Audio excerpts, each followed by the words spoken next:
자, 좋습니다. 서술형 대비 문제 첫 번째 문제죠. 예제 1번 문제부터 가보도록 하겠습니다. 자, 문제 한번 읽어보니까는요. 2차 방정식 10x제곱 더하기 ax 더하기 b는 0의 두 근이 나와 있습니다. x값 의미하는 거죠. x값 두 개가 마이너스 5분의 1 또는 2분의 1이라고 주어졌을 때 문제에서 마지막으로 물어본 것은 2차 방정식 bx제곱 더하기 ax 더하기 2는 0의 두 근의 합을 구하시오 라는 문제가 되겠습니다. 그래요. 문제에서 마지막으로 물어보는 걸 우리가 해결을 하려면은 결국 두 번째 2차 방정식을 완성을 지어야 두 근이 나오든지 말든지 할 거 아니야. 그럼 요 2차 방정식을 완성을 지으려면은 그렇지. 요 첫 번째 2차 방정식을 이용해서 A하고 B의 값을 구해야 그렇지 두 번째 2차 방정식을 구할 수 있다라는 것을 알 수가 있겠습니다. 그러면 일단 요 첫 번째 2차 방정식에서 A하고 B의 값을 먼저 구해보도록 하겠습니다. 그럼 어떻게 구하느냐? 그치? 자, 우리 그런 거 배운 적 있었어요. 요 식은 조금 불완전해요. 그죠? 요 1차항의 개수하고 상수항이 다 빵꾸 하나 있어서 식이 완성되지는 않았는데 대신에 어떤 힌트를 줬어?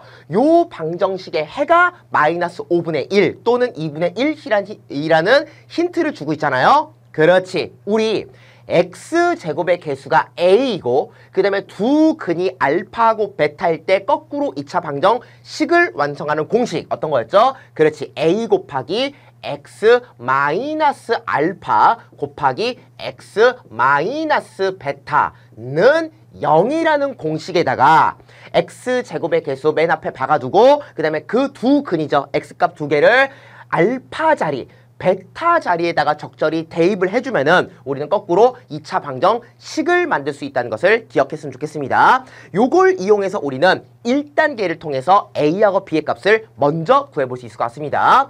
그래요. 문제에서 두 근이 마이너스 5분의 1 그리고 2분의 1이라고 줬잖아. 그럼 뭐 둘 중에 하나를 알파 나머지 한 녀석을 베타라고 설정하면 되겠네. 그런 다음에 요 공식에다 집어넣으면 될 것 같습니다.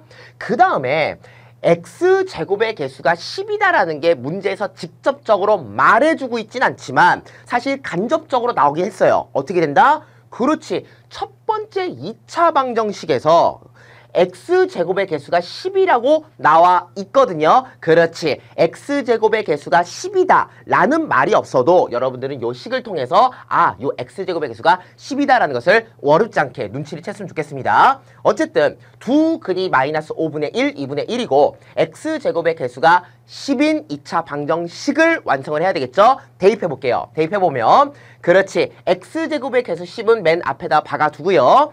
알파 자리에다 마이너스 5분의 1 집어넣으니까 x 더하기 5분의 1이 되겠습니다.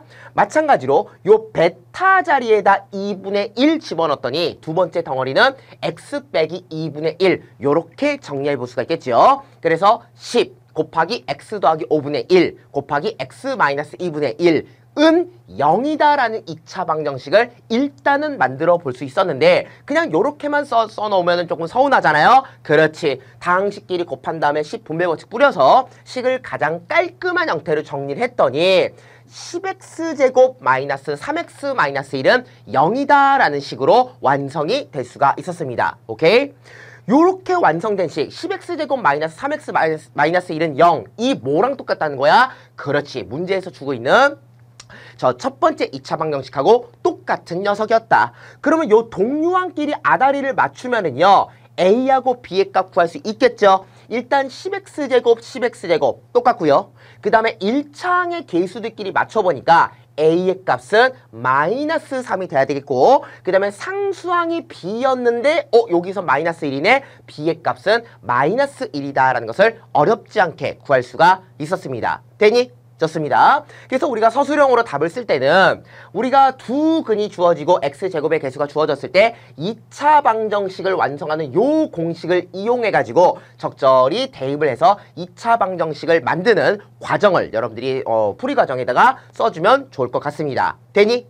좋습니다. 자, 이렇게 해서 우리는 이 1단계를 통해서 A는 마이너스 3, B는 마이너스 1이라는 것을 구할 수가 있었습니다.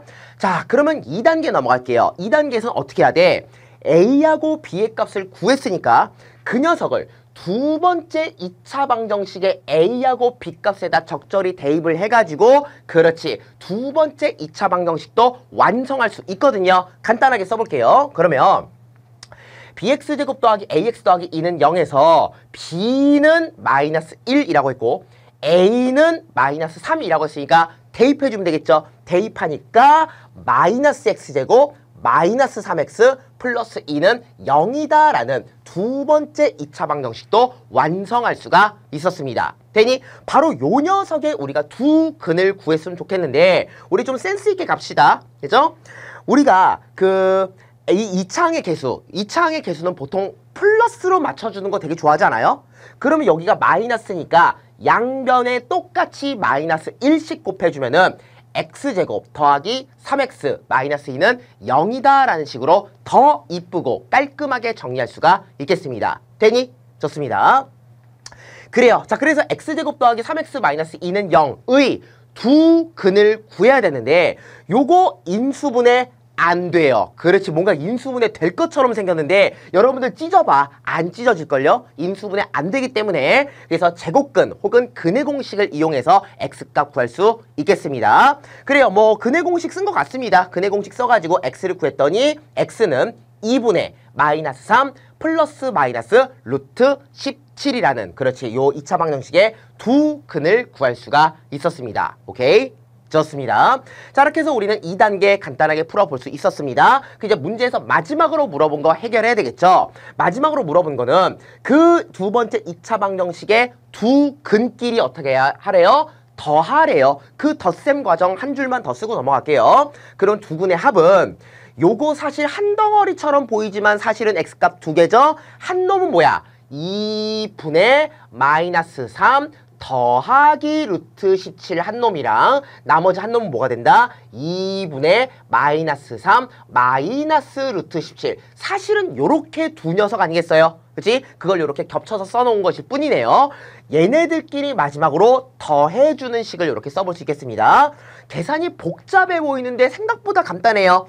2분의 마이너스 3 더하기 루트 17 더하기 2분의 마이너스 3 마이너스 루트 17을 더했더니 얘 루트 17하고 마이너스 루트 17을 더했더니 제로 날라갑니다. 되니? 그죠? 그리고 유리숫기는 그냥 계산할 수 있겠네요. 마이너스 3 더하기 마이너스 3이니까 분자는 마이너스 6이 될 것이고 분모는 그대로 2가 되겠죠. 즉 계산 결과가 2분의 마이너스 6으로 간단하게 정리할 수 있겠고요. 마지막으로 약분해주면은 두 근의 합은 무엇이 되었다? 마이너스 3이 되었다라고 이렇게 계산을 완료할 수가 있었습니다. 되니?